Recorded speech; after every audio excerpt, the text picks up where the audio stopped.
Welcome to the Learning Pines YouTube. We hope this video helps. You start by powering both the Hollyland Lark M2 transmitter and receiver, and make sure battery levels are above 50% so you avoid interruptions. Next, you attach the receiver to the iPhone using the proper lightning adapter or a TRRS dongle if needed, and keep the phone unlocked. Once done, turn on both devices and watch the LEDs. The transmitter shows pairing mode, and the receiver indicates readiness. This confirms you can proceed to establish the wireless link.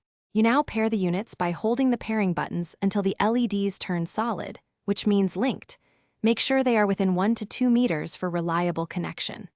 After that, open the iPhone settings and grant microphone permission to the camera or the recording app you will use, because iOS blocks audio without consent.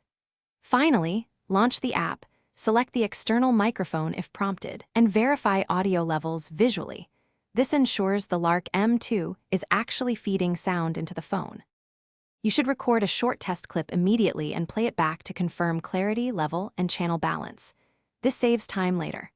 While recording, monitor receiver LEDs and the app's audio meters, and reduce transmitter gain if you see clipping. This prevents distortion. If you get no audio, restart both the transmitter and receiver, repair them, and double-check iPhone microphone permissions. Often permissions or an incorrect adapter are the cause, so swap cables and try another lightning adapter if problems persist. Thanks for watching. Consider subscribing if we helped you.